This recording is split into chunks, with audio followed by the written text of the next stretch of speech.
So, welcome to Northern Powerhouses, our business success stories series of interviews, where we discuss with local business leaders their backgrounds, their successes, and the challenges, and what's really driving them forwards. And this morning, I'm delighted to have with us Pete Beaumont, who's managing director at Beaumont Recoveries. So, firstly, Pete, thank you for spending a bit of time with us. And if you'd be kind enough to introduce yourself, Beaumont Recoveries, what you do, how you help people, that would be wonderful.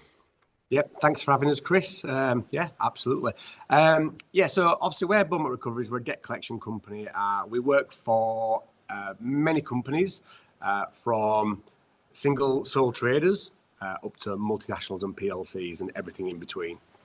What we are, we're a debt collection company, so we're there to help and support businesses to recover unpaid invoices through different techniques. And what we do, we speak with debtors to build relationships up and collect the debt. The way that we work, we charge on a collection basis, so you pay nothing up front. It's very on a results basis. So rather than being anything up front, you're paying on results. We charge a percentage of the money that's collected. So, for example, if it's a large amount, we'll charge a percentage of that. We've got a team of 15 collectors based in Leeds with multiple experiences. Some have been in collections for 15, 20 years. Some have been in collections 2 or 3 years, which is really good. It's a really good skill set to have because we've got different people, different backgrounds, different techniques. What we do is we're a service that brings support to businesses to support them to collect the debts. Now, business owners traditionally are quite good at running the businesses, but quite good at doing their businesses, but not good at running their businesses. Yes. So, for example, John the Builder is very good at building walls, but not very good at collecting his debts. So, what we are as a service is outsourced, and that comes from years of experience from our team here. So that's a little bit about us and what we do. Brilliant. And so for anyone that's interested that may have a debt problem or they're not sure if they're going to get paid or anything, what's the best way to reach out to you? And what point in the process is it best for them to talk to you, I guess? Okay, so quite common people leave it too long. So leave the debts too long till they get to a point of absolute desperation. So they'll come to us and say, "I'm out, but we've got no money, we've got nothing to keep trading, we're stuck." So they come to us at that point. Realistically, they're better coming a lot earlier. So when the invoice is actually overdue, come at that point. Yeah. Now, if they come to us, we can support them from there onwards. So, John the Builder, he's built a wall for Mrs. Smith. The invoice is overdue by a week. He can drop us a message either through our website, Facebook, LinkedIn, Twitter, X, Instagram, and any form of social media. We're on there. Any form of social media, they can contact us. We're currently the biggest followed debt collection company on Facebook, with a few pages with a following of about 60, 70,000. Wow. So, got some big followings. So, that's for us, that's really big. And we do a lot of our work on Facebook. Brilliant. So reach out through there. That'll come through to our sales team, who will make contacts. They'll have a call, arrange a call, explain about the process, about how we work. Like I said, we charge on a collection basis. So that's really important for our clients, because when I first set the business up, there are companies out there that do charge up front. Yep. And when I created this, I thought, a client is already 50 grand in the hole. Why are they going to want to part with £10,000 when they're already 50 grand in the hole? Why are they going to part with another £10,000 to a debt collector who's promising the world? And I thought, no, this is not what I want to do. I want to do a good job and get paid for doing a good job. Brilliant. So we decided to do it on the basis of the collection basis. So set it up where we collect the money, we get the result, and we get paid. And that's what we did. And this was 11 years ago we set this up. So that's what we did. Clients can reach out to us through Facebook. Like I said, they'll come through to the sales team. The sales team will give them any information they need. We can deal with debts from £500 to £500,000, Right. and anything in between. Yeah. There are some different processes involved in larger debts, smaller debts, and different types of law. So construction is different to small value debts, for example. There are different things in place. Okay. Clients can also come to us when they've got a CCG already. So if they've done their pre-legal work, they've done the work, and they've got a judgment, and they don't know what to do, they can come to us and say, I've got this judgment, it hasn't been paid. Yeah. How do I resolve that? And what we'll do as a business is we'll look at the best options. Standard, most people go, oh, we'll just get bailiffs out. That's not always the best option, because, first of all, there's a 3 months waiting list for bailiffs. You take a long time, and people move house, and there's different things that don't help you collect your debt. Now, we'd look at that and go, right, we actually think that this is a better option, or this is a better option. Great. The costs are all very similar, so there are some costs involved in enforcement, but they're not tremendous value to take enforcement actions. And we assess it on a case-by-case basis. Brilliant. So that's the enforcement side. We also do some other bits and pieces. So we do some tracing. So if a debtor's moved, absconded, we'll trace them and find them. Again, there is a cost involved, but it's £100, so it's not a phenomenal amount of money. Yeah. So we'll trace people. We work very closely with a firm of local solicitors as well, so they'll do any legal actions necessary. Yeah. We work with them every single day, and we refer to them on a daily basis. And we also work a lot with insolvency practitioners. So if companies are going through liquidation or going through financial problems, we'll work with insolvency practitioners to resolve their issues. Brilliant. So Pete, maybe if we start with a little bit about your background, how you got into business, and why this particular one for you. It's quite a quirky little story, if I'm honest. Oh, brilliant. I've always worked in sales, sales and marketing. So, from being 18, working in mobile phone sales in a shop, then working in engineering sales, selling engineering pneumatics and hydraulics. And then I went into recruitment in 2004, worked in recruitment for a long time, was very successful, enjoyed it very much. And unfortunately, in about 2014, my company decided they were going to close the local branch and move it all down south. I didn't want to move down south, so I took a redundancy. And then, so I said to my friend, I said, look, I'm getting me redundant. I don't know what to do. And he said, why don't you set up a recruitment company? You're really good at it. And I just had no love for it. I had no love. My love had died. I just had no passion. I just didn't want to do it. So we were sat in the jacuzzi at Virgin Active in Kirkstall in Leeds at the time. Brilliant. And we sat there and we were talking about this. And we were just spitballing some ideas, really, what to do. And he's a local solicitor, and he said, why don't you set up a debt recovery company? Really niche, quite a few down south, very few up north. Right. And within a month we'd done it, and we set it up. Brilliant. We started with no money. We had zero funds because I'd been made redundant. I had no financial backers, nothing. I just decided I had a phone and a laptop, and I just went from there. And I created Beaumont Recoveries. 2014, April 28th. Brilliant. 2004, April 28th. Fabulous. And you're probably not, I mean, you may or may not be aware of the business survival statistics, but they're quite dire in many ways. And so they're great to celebrate survival. So unfortunately, of 80% of businesses typically fail in the first 5 years of operation, which is a very sad fact. But of the 20% that survive, 80% of those typically fail in the following 5 years. So to get to 10 years puts you in the sort of top 4% of business survival rate. So it's something to be celebrated very significantly.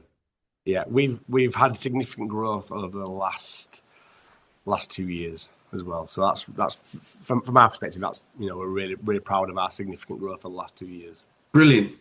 Well done. We'll get into that. So, I mean, it's very interesting. When you were growing up, did you foresee this future for you, or did you have something? No. I actually went to be a policeman. That was my Right. kind of what I wanted to do. So I was young, went to be a policeman, went to college to study uniform services. Parkland College in Leeds, went to study uniform services. Yeah, I went to be a policeman, but I always had this kind of like sense of justice and fairness. I think, and I Yeah. think I think it's kind of belief that people should be like accountable and do the right thing. And I think that kind of stayed with me a little bit throughout, and then, while I didn't end up in uniform, I kind of found a path where now I kind of apply those principles, ensuring that people get paid and, and the right thing is done. Um, yeah, kind of many ways it's kind of helped me to kind of fulfill that drive for justice, but kind of just in a different Brilliant. form, really. Brilliant. So yeah, that's where I come policeman. Yeah, yeah. Fabulous. No, right. My nephews are both policemen. They both managed to be policemen, but Brilliant. yeah, It's just so interesting where people, how often we're so diverse from where we plan to be, but there's commonality in things like values and yeah, beliefs about what holds important. So looking over the 11 years of growth and success, what some of the obviously often we have challenges. What some of the biggest challenges and issues you've had to overcome? So early days were tough because obviously I started with zero cash. I started Yes. with literally nothing. So that was tough. And my first my first aim was pay me a salary. That was my first kind of aim. I broke it down really simple to really basic form. What do I need to do to pay my bills to survive? What do I need to do? And I just broke it down to that. But that gave me a thirst and a hunger and a drive because I knew that at the end of the month I needed to make X amount of money to do that. And it gave me a bit of a drive. So that was kind of part of it. It was tough. Um, Obviously being a new company and finding customers was quite tricky because nobody knows who you are. I use this logo here is our company logo. It's actually the family coat of arms. Is this? I did wonder. Brilliant. Yes, it's the Beaumont family coat of arms. But when I created it, I wanted something that was established, loyal, ancient, traditional, something that had been around a long time and looked Yeah. like it had been around a long time. But I was brand new. I was a brand new business. Yes. And I like to think that it did help. So yeah, so this is a family coat of arms. Is this? So Brilliant. it's got a nice kind of connection. Plus, it's in Leeds colours as well, which is also good. Yes. Yeah. Yeah, a proud loiner. So that's always good. So yeah, so that's kind of that was a challenge was getting clients. And then later, probably maintaining cash flow as we grew. We took on staff. As we got to a certain point, we took on staff about 5 years in. So we went 5 years on my own, and then 5 years in took on staff. And then it was getting them to make money to pay the wages and Yeah. build it in small chunks. Yes. And then later scaling business while maintaining quality of service to our customers. Yes. Looking after customers. Customer service is something that I'm quite proud of. I like to look after our customers. And it's a strange one to say, we actually look after our debtors quite well as well. We have a lot of debtors that become clients. And that's a very common pathway to clients coming to us. You've done a good job against me, but I want you to do a good job for me. Can you do that? Well, once you clear up your debt with your current with your debtor, we'll have no conflict of interest. Once that conflict is gone, yes, we can act on your behalf. Oh, great. Yeah, I get that too. So that was a couple of hurdles we had. Was probably cash flow and growth are the hardest two. I guess I'm just thinking about it, and forgive me. Is it difficult to find clients? Because I mean, there's probably an unfair stigma about having a debt, owing some money, but it's almost like I'm just thinking about business owners I know, and I work with a few that it's almost. I've met a few business owners that felt it's almost like a stigma having a debt that's not been paid. It's almost like a badge of dishonor not to have got it paid by the client, if that makes sense. Do you find people are open about the fact that they've got invoices need recovery on payments, or is that? Is it still a No, difficult thing to discuss? not so much. Not so much now. Yeah, People are now. I think more often than not, people are angry. They're more yeah, angry. yeah, I spoke to a guy yesterday, and he's owed money, and it's it's just short of 10,000, but he's owed, and he classes the person who owes him money as a friend, and that's a sad state of affairs when people that owe you money are people you class as friends. That's not good. So that is quite common. Friends and family, people that owe each other money yeah. and fall out over it. Right, John the plumber has done some work for his friend. He's fitted a bathroom for him, and he's not paid him. right. Yeah, yeah, yeah. That Yeah. that makes absolute sense. Um, and obviously you're looking back over obviously the challenges you've had in growth, but what are some of the biggest learnings you've had about running and growing a business? Um, I think relationships are a big part of business. Yeah, I think relationships are a really big part because ultimately having relationships with your clients, you get to have that honest chat. But I think building relationships from my perspective with debtors as well, because then you can actually say, look, you need to pay this because if not, this is what is going to happen. I've always been quite good at, and I think I've been quite good at hiring people who have the skill sets that I don't have. I'm quite good at recognizing my weaknesses, I think is what I'm trying to say. great, great. I, Yeah, I, I know what I'm good at and I know what I'm not good at. brilliant. It And I hire people who have the skills that I don't have. perfect. It it Which is a really big thing for me is that I'm terrible at spreadsheets, but I have a guy who is amazing absolutely at spreadsheets, and he gives me all my facts and figures, and I say I need this, and this, and I've got it for the next 5 years, and it plans, brilliant. and it gives me that view of what I am.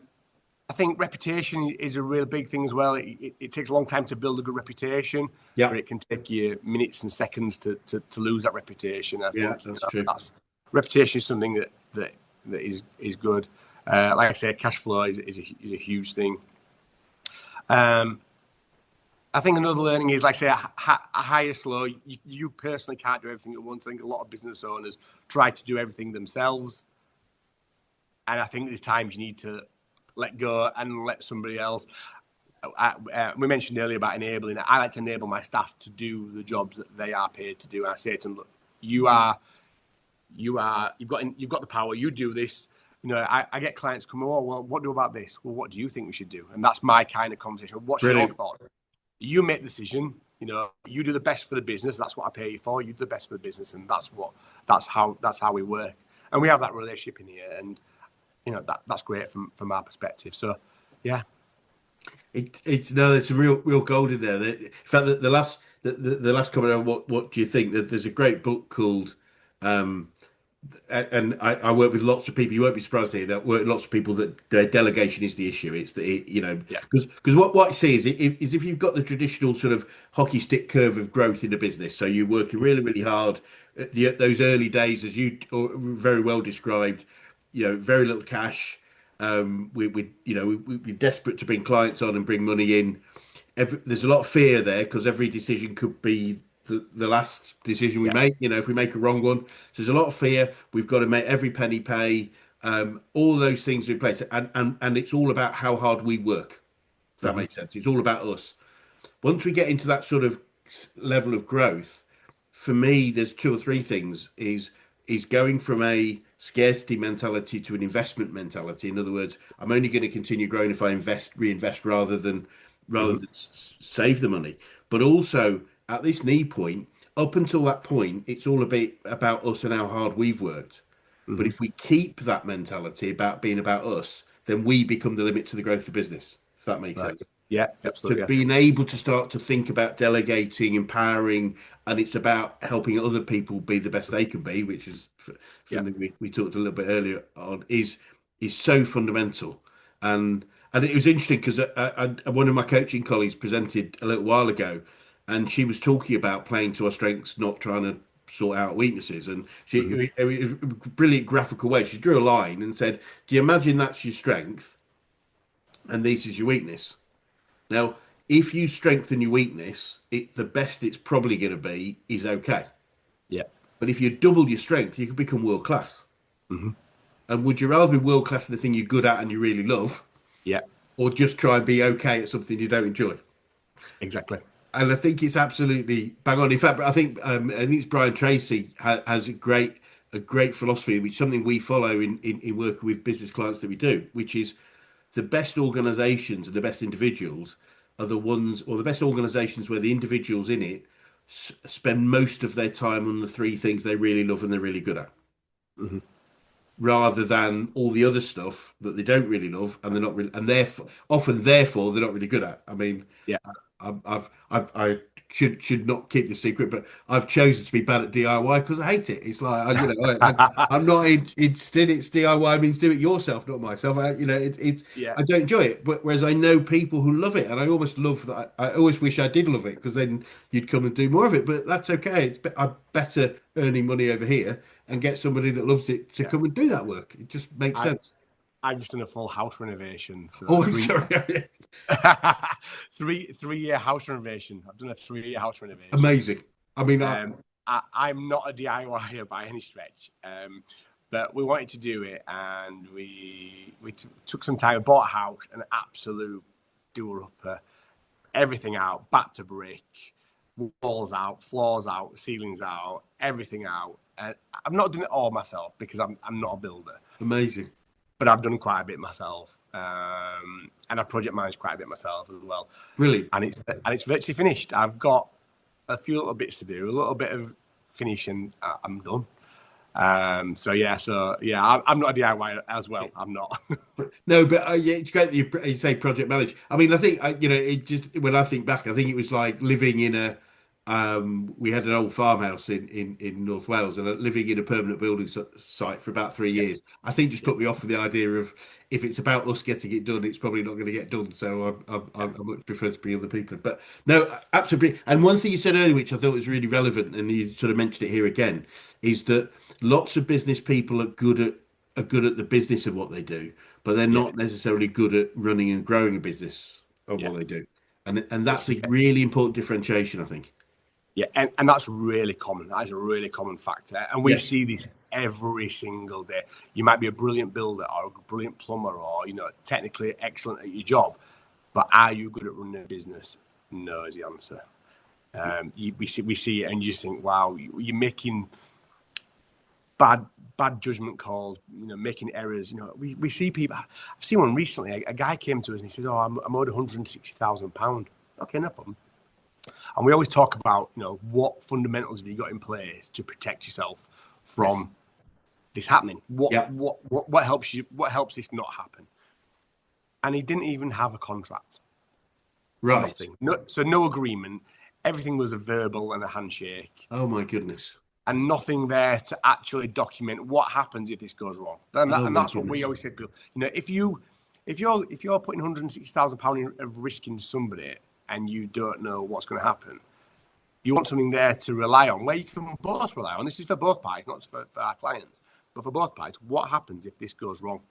And then the Yeah. contract will clearly set out what that looks like. If this goes wrong, what's our expectations as a client? What's your expectations as a debtor? We'll call it in this instance. What's your expectations? And a contract does that. Yes. This guy's £160,000 worth of debt and nothing. Yeah. Nothing. That's, Now that doesn't mean we can't collect his debt. It just means it makes it a lot harder. yeah. I get both of those statements. I get. A lot harder. And we have to then start being, yeah, we have to then start saying, look, okay, so what does your contract look like? Well, there's nothing written down. So was that a conversation? And then we have to start saying, well, is there any text messages? Do you have any communication via email?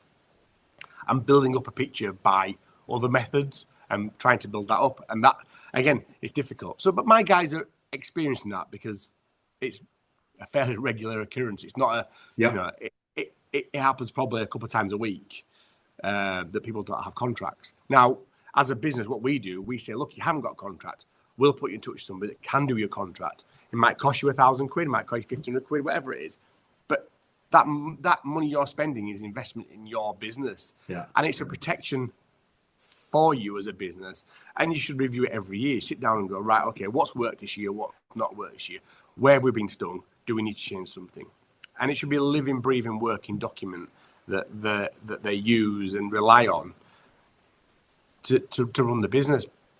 But like we said previously, John the Builder is great at building walls, but he's not good at this stuff. So we try and advise and guide the need to look at this stuff and build this stuff in place. Brilliant. We get a lot of people that send terms of business out on their invoice. Well, you send it on your invoice, it's retrospectively. It needs to be done before the contract. So it needs to be done prior to the work. Oh, I'll send my terms out. When you send it, I sent it last week on invoice. Well, you can't agree a contract after the job's done because there's no agreement there. The agreement is done by the action. Absolutely, bang on.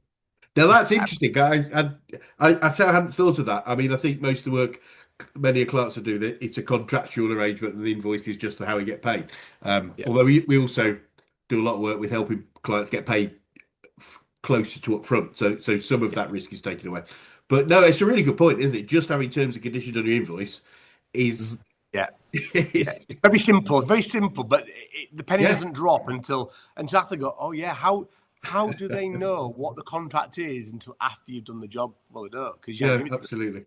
Absolutely. And it's like I say, it's so simple. Just even if you have it, and I say to people, you can make it so simple. You could put it on your quote. So you're having a wall built, you get a quote. It says on the bottom, acceptance of our quote is an acceptance of our terms. Please see www.johnthebuilder.co.uk. Brilliant. Yeah.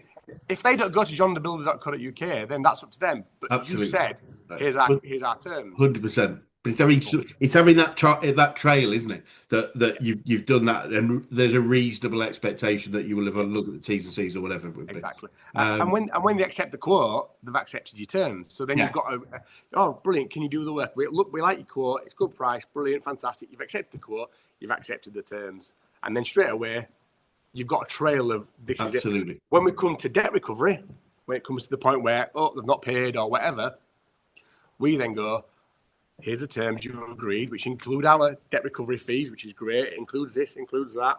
Yeah. Well, I didn't agree on terms. Well, what it says here on your invoice, which you've got a copy of, which we sent you on this day, and here's the email we sent you, it says when you agree our quote, it agrees our terms. Here's that agreed. You've agreed it, and you agreed on email. And here's our terms, which is at www.johnthebuilder.co.uk. Well, I didn't read it. Well, that's not John the Builder's fault. That's Mr. Smith's fault for not reading it. Brilliant. And it's just having that in place. Very simple. And that's the point, isn't it? Is that they have the opportunity to. So this isn't about, it's only about having that trail in. And often in this situation, having, assuming they do choose to read it, and they should, the T's and C's, they might say, no, I want to pay you in 30 days, not 7, or 7, not 30, whatever. Yeah. So they have the right to do that. But if we don't have a contractual trail in place, then your job becomes way more difficult. Definitely. So that can be a bit of a challenge for us with clients, but we are used to dealing with clients like that. But what we try and do, and I've had this conversation recently with some of our team, is we're very big on education. So educating our clients to be better business people and to run their business better. So we are very, we're not just a debt collection company that just goes out and just collects debt. We want to educate people to help them be better, to run their businesses better, to have things in place to protect them when it does go wrong, because inevitably it generally does go wrong, and that's why we exist. And so we'll do things to help them have that. And yeah. See, it's really interesting. I mean, one of the principles I believe in is most businesses have an expectation a business will have a lawyer, an accountant. I believe, funnily enough, they should have a business coach. Yeah. But what I'm hearing, and makes sense, is they should also have a debt recovery service as a profession alongside. Not wait till they've got debt. Let's at least understand what I can do to avoid it. And you become a partner. So businesses should have partnerships with key business support organisations, and you're one of them. Yeah, I agree. Absolutely agree. Because what's really interesting, and I won't go into too much detail, but I have worked with a number of businesses that will consistently getting bad debts, And Yeah, it's like, well, perhaps if they rather than just go to the recovery yeah, bit, the yeah, debt collection bit, but actually look at recovery. And I have advised on things like yeah, more effective terms and conditions, credit limits and stuff on yeah. potential. But some people will still repeat the same problem. Yeah, It's the definition of madness, isn't it? Repeating the same thing, expecting a difference. that is it. That is it. Assuming We, everyone's going to pay me, and then finding out that they won't. yeah, it doesn't.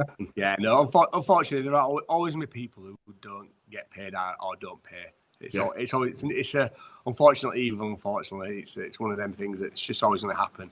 And like I said, actually, the worst people can be family and friends. They can be the worst. If I ever work for family and friends, they still sign my contract Yeah, good for as everybody else. If I want to give them a discount at the end, that's my choice I'm and my so prerogative. But you agree my contract and my terms. I'm so glad you said that. It's funny. I often say to people, and slightly different basis, but I've always said, mates rates. Yeah, Mates, oh, good, do mates rates. Okay, well, if you're my mate, you want to pay me more, not less. yeah, yeah, yeah, It's like, why? Because we're friends. Am I doing this because it's like, no, you should yeah, go. I want to support your business as your mate, so I'm going to pay you 10% more, not try and get 10% less. And yeah. so good for you. No, I mean, I Yeah, just think we don't do mates rates. I do work for friends. I've got a few friends that I do work for, and yeah, we charge them the same as everybody else. It's how it should be. It's business at the end of the day. it's That's how business business. should This run. isn't friendship. This is business. I 100% agree with that. Yeah. And Pete, I think we're a business coaching organisation. I'm keen to know the best coaches you've worked with, whether that's business, sport, life in general. Who's had the biggest impact on you? Well, it's a strange one. So I've always been a bit of a magpie with coaches. So to explain that, I pick up different lessons from Yes. various people. So I am a massive magpie. I pick up little bits. I listen and I kind of. I've had people coach me from so many different levels. So I played rugby for years. I've had coaches who were ex-pros. I've had managers. I've had business owners I've worked with. So I've picked up, and every one of them shaped the way that I think and in different ways. Yep. I think one to be one to kind of name and go through. When I was younger, I played rugby for a local team. When I was playing rugby, I was never the biggest, I was never the fastest, never the strongest. But this coach said to me, everything is about effort and resilience. Just put effort in. If you put effort in and you're resilient and continue to put effort in, we'll always win this game. And I think as a team, that really stuck with me, and I use that, with my guys, and we have this thing about resilience. It's all about resilience because debt collection, you get knocked down a lot. Yes. You can get knocked down. Must be tough. Yeah, it can be tough, and I think resilience is a big thing. So I'd say probably the best coach I've had is probably my rugby coach when I was younger, a long time ago. But like I say, I'm probably a bit of a magpie, really. Yeah. I like to pick up lots of little gems all over the place. Brilliant. Some I see things and go, don't be like that. I'll drop that. I'll go, I want that, Yes. and then and go from there. So yeah, different coaches, some different people. Yeah, absolutely. Different people have need a different approach. So I think, one of these I say, in fact, I've just been to see a prospective client yesterday and said they want me to work with three of their senior team. And I said, and they said, could you give me a proposal? I said, well, I'd like to meet them first because Yeah, what I actually, I probably shouldn't say, but what I did say was they need to know whether or not I'm a knobhead or not. yeah, And I said I'm a knobhead, but hopefully I'll be their type of knobhead. yeah. I'm helpful, Nobed. Yeah, absolutely. But they need to know we can work together. I think we need to have that relate. If for whatever reason we're chalk and cheese, they're better off working with somebody else. That I'm convinced of that. And same for me. I won't give them the best.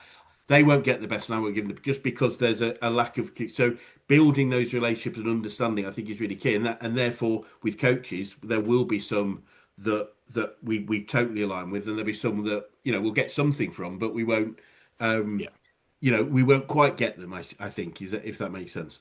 yeah, I, yeah, I definitely. guess the job, having thought about it, whether it's sports or business or any other type of coaching, I suppose the mark of a great coach is being able to flex the approach to the person.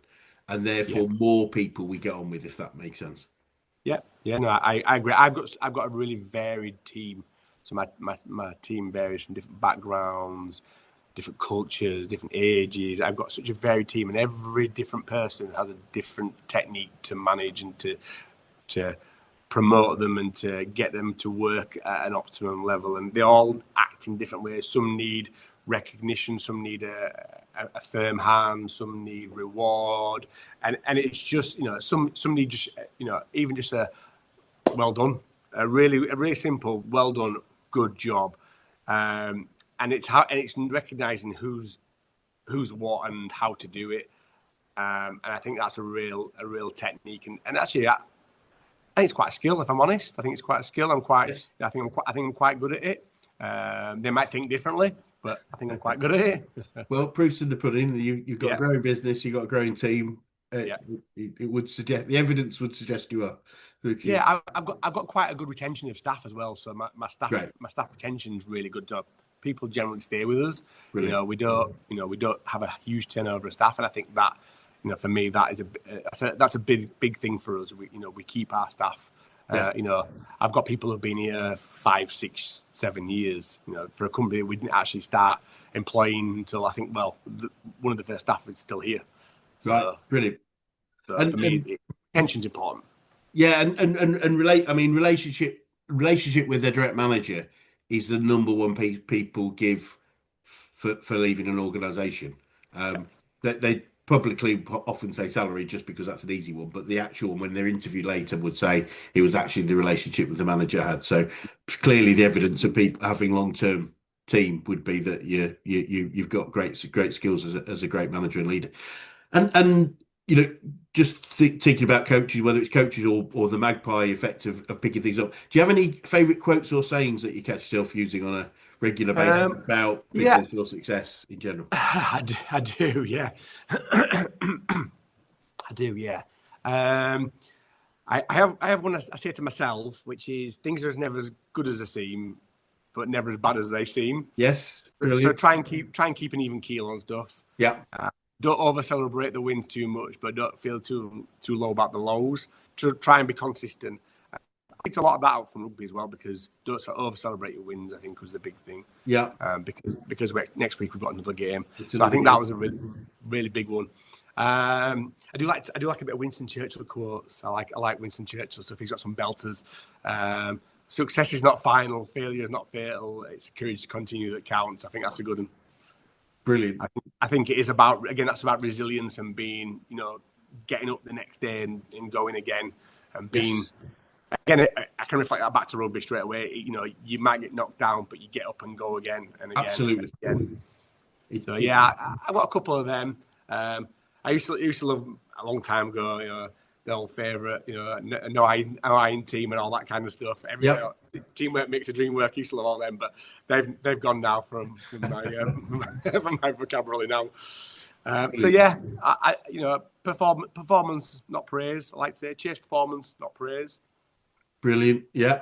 So it's not about having the praise; it's about what you do and the results. Yeah. It's owning, isn't it? Owning the outcome. It really, yeah. If knowing in your own mind that you're doing a great job is the most important thing, I think.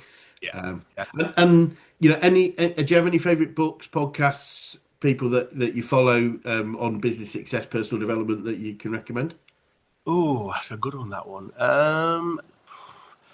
Do listen to a couple of podcasts. Not a huge amount. Too busy renovating my house, working and Yes. playing rugby, and I've got children, and yeah, Brilliant. so not so much. I'm getting married in 2 months as well, so I'm middle of planning my wedding with my wife to Congratulations. be. Brilliant. So not so much at the moment. Not so much at the moment on podcasts or books. Unfortunately, I just don't have the time. All good. All good.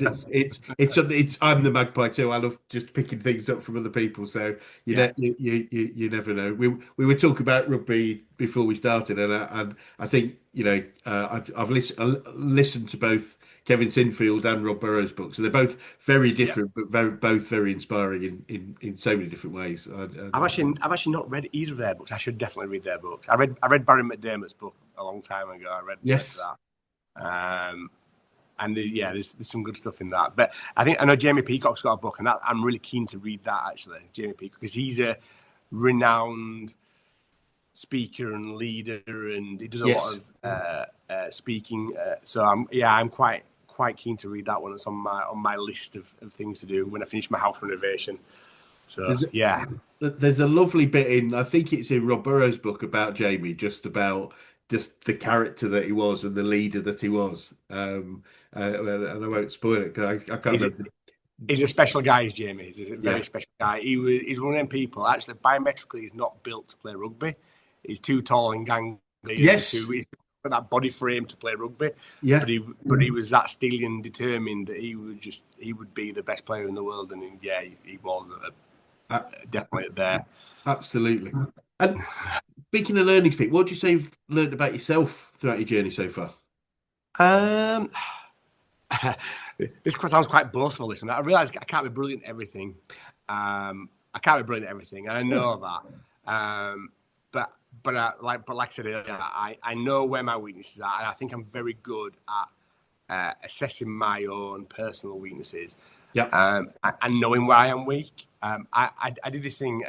When I was still quite new in business. I was a bottleneck for a lot of work coming in the door, and I was like, everything's coming to me, and I can't handle the amount of work coming in the door. I need to set a process up to take me away from the bottleneck. So I'm very good at recognizing that weakness, but also put it into place to get away from it. Yeah. So I think that's something I've learned about myself, that I have that in my kind of cabinet to realize. Right. Yeah, I think that's probably a big thing for me, just recognizing that, and building a strong team, having people who I can rely on, who are there. I can go on holiday and I can leave them to it, and Right. I know the business is in good hands. I've got a good team I can rely on, and they're there. So having that and understanding I can let go, and not being a control freak. I'm not a micromanaging type. I don't sit on people's desks going, "What are you doing? What's this? What's that?" I have a skill of trusting and knowing my team. Brilliant. And I think that understanding that we are or can be the bottleneck is an incredibly valuable learning. I work with so many people that are very successful but have limited the future growth of the business because it's still about them.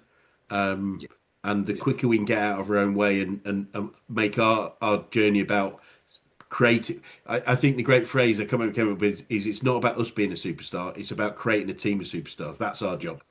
yeah. It, I agree. I it absolutely agree. Everything, all the work used to come from me, and I just got to the point I was like, I can't actually do this anymore. It's just too much. My phone's at stop. My phone rings 24/7.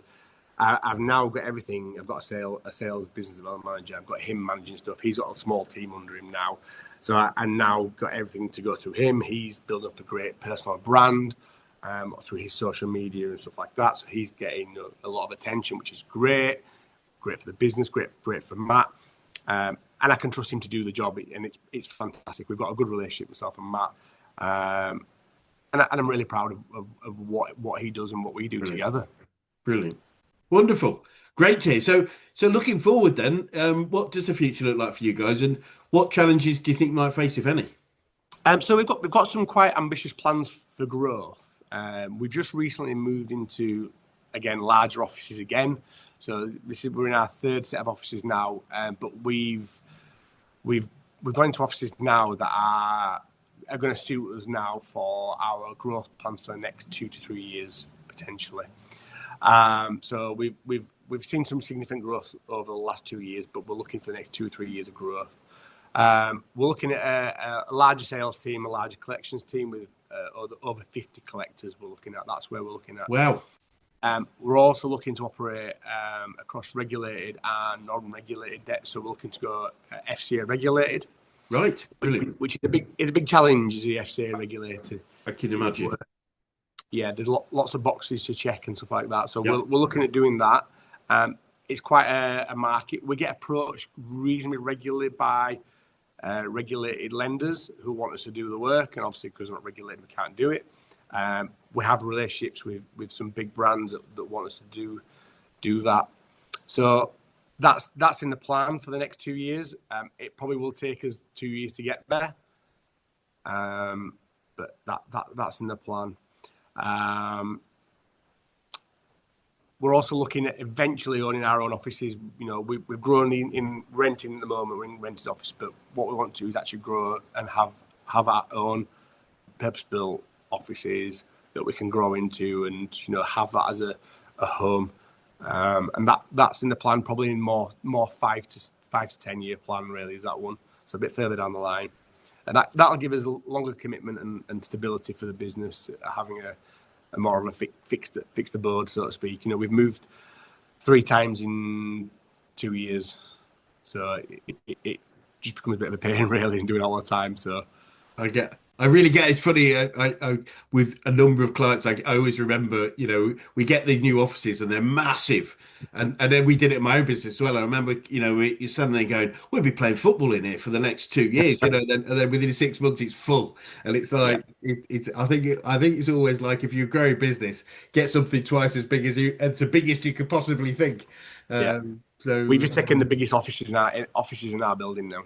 brilliant. Well done. Look, we'll just give us the biggest one. Like, we'll have that. So we've got a boardroom, we've got a breakout room, we've got a big main office. Everybody's in the big main office, but the breakout room could go at a push if we need to go in there. But we've got our breakout room's got it's got fridge, it's got beer fridge, it's got coffee machine, it's got tennis table. It's going to have a dartboard very very shortly. So nice bit of R&R for the guys when they're on the break. So brilliant. Yeah.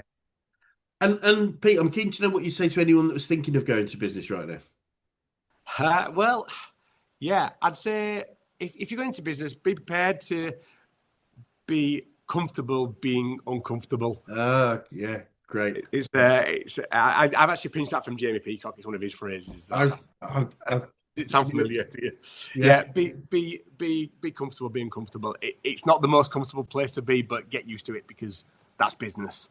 Where anywhere there's growth, you're gonna be uncomfortable. So just get there.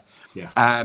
There's no perfect moment to start a business. It's like having kids. I think is having business. There's never people say, "Oh, I'm not quite sure if I'm ready for kids yet." Same with business. You're never going to be in the most financial best situation. Yes. If you do, you'll never do it. So just make the jump and do it. There's never no clear roadmap of business. Business throws its challenges up, and different challenges for every business. You'll never have the perfect plan. It'll never be perfect. Okay, try and be your best and do the best to plan, but it'll never be perfect. I'd say start small. Stay focused on your goals. Set some goals, short-term, medium, and long-term goals. I got told when I was younger, you need to listen more than you speak. You got 2 ears and 1 mouth. Listen twice as much as you speak. And I think that's a really good thing to do in business. Learn from people. I listen a lot to Matt. So Matt is he listens a lot to business podcasts and different nuggets, and I listen to him with little nuggets. I think, I really like that. We need to do this. We need to do that. So I think that's really important, to listen to people. People who are experts. Yourself, Chris. I think having a coach is a good thing as well. It supports people to better themselves in business. I think having a coach is a massive thing as well. I've had coaches from being 18 up to, well, I still have a coach now, and in different areas, not necessarily in business, but people that I speak to, rely on, and support me with questions, or if I'm unsure of stuff, I have different counsel I go to in different areas. Brilliant. Sometimes they're friends, sometimes they're family, sometimes they're business colleagues, but I have different counsel I go to, and have that collection of people you can rely on. Brilliant. I think surround yourself with a good network. I think that's what I'm probably going to say. Yeah. Give yourself a good network of people who you can rely on in business. Brilliant. And if you started again, Pete, is there anything significant you'd do differently, do you think? I'd probably a big catalyst for our growth. We had a massive spike in business And I think our massive spike in business was down to it was actually after COVID. So obviously COVID, everybody worked from home, all that kind of stuff. We doubled our business in COVID Right. because everybody wanted their money there. I want my money now. I don't want to Yeah. wait my money Yeah. now. So we doubled our business in COVID. But after COVID, we moved into brand new offices, and we doubled our business again. Wow. And Wow. I think that was the thing I would probably do sooner is get us into offices. I think the culture of working in an office with people, I think people like having other people around to support them and to learn off them, and to, if you are having a rubbish call with a debtor, I think you can have someone to bounce off, but that's harder when it's working from home. So I think for me, I would move into offices sooner. I held off Yeah. on both, like say, to stay lean. But looking back, I'd probably change that, if I'm honest. Yeah. No, that all makes a lot of sense. And finally, what would be the best advice you'd give an 18-year-old you if you could go back in Um, time and do that? yeah. So I might contradict myself slightly here because I've said I'd get offices quicker, but I think 18-year-old me, I'd probably say be patient, learn your craft, which is I did a bit of that. Yep. Uh, don't rush into business. Just to say, see a lot of people rushing into business. And say, "Oh, I'm a business owner." Well, are you a business owner, or you started a business that's not going anywhere? I think go get experience and make mistakes on somebody else's dollar. I think learn your craft on Absolutely. somebody else's dollar. Get somebody else to pay you to learn your craft. And I never worked in debt collection before I did this. I never ever did it. I had a good mentor who helped me set this business up, but I learned a lot of stuff from my previous employers about good and bad about how to run a business and how not to run a business. So I think build your network whilst being young, build a good network, and yeah, go for it. Trust yourself, Brilliant. push hard. Look, absolutely love it. Pete, it's been really fascinating talking to you and really insightful. And thank you for your time. And for anyone that's watching would like to get in touch with you or Beaumont Recoveries, what would be the best way to do that? Drop us a message on Facebook. They can go onto our website, so www.beaumont-recoveries.co.uk, or onto our Facebook. There's a messenger on there. It's pretty active. I think we've got around 10,000 people on that page. Wow. So either one of them it's really easy to get hold of on there. I'd say it goes straight through to the sales team. And for what you said, I urge anybody that is thinking they may have that a debt may become a problem to get Yeah, in touch sooner rather than later, rather than yeah, wait. And as you said, the challenge being if we're then desperate for the cash, that becomes much yeah. more of a challenge for everybody, including you.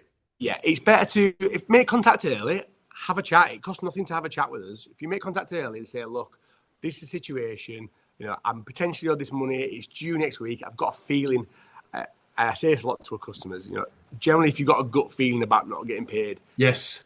your gut feeling's pretty accurate. So Yeah. go with your gut feeling. If you think you're not going to get paid, drop us a message. We'll give you the process, let you know how it works. You're prepared for it. Once it's overdue, you can instruct us and we'll straight away get onto it. Once you instruct us, we make contact within 24 hours. So it's very quick. It's a really quick process.